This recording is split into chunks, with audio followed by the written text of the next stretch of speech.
All right, I'm just looking at your problem here about the housing estate with the 100 residents, and I've put my own work down here, which I think will be helpful for you. But let's start off with letter A. Explain using economic language why the security service is a public good. So when you think of things that are uh, public goods, you're going to think of goods that are non-rival and non-excludable. So when you think of non-rival, a good example of that would be something like listening to radio. Non-rival just means that the use of it from one person won't diminish the use from another person. So if we're both listening to the radio, just because you're listening to it doesn't diminish my ability to listen to as well.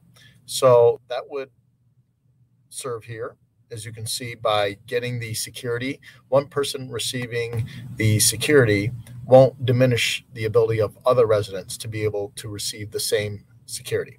All right, so it is non-rival.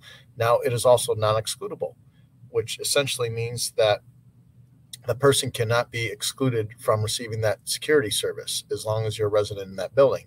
So they're not just going to be providing security for the people who have contributed to that. They're going to be providing security for everybody. So since they're providing security for everybody in the building, regardless of how much they've contributed to it, nobody's going to be excluded. So it is non-rival and non-excludable, and that would be your answer for A. For letter B, if they act together, how many security guards are they going to hire? And it preferably would rather you use marginal analysis.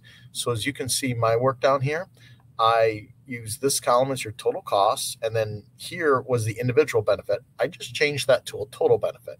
There's 100 residents, so those individual benefits will just be multiplied by 100, and that's how you got 100 benefit.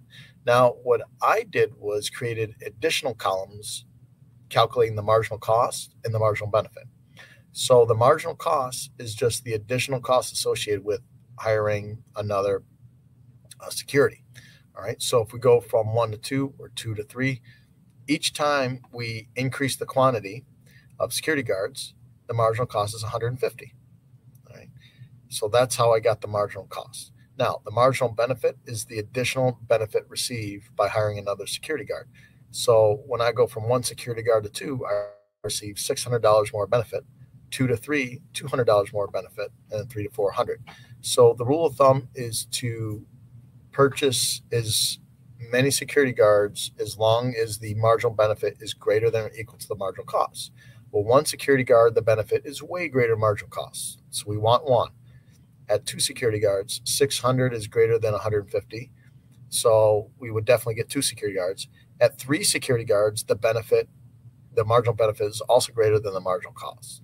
At 4 security guards, the marginal cost is greater than marginal benefit. So we don't want 4 security guards. We will stop at 3 because the marginal benefit is greater than the marginal cost. Well, that's it for those answers, and I hope you found this helpful. Thank you.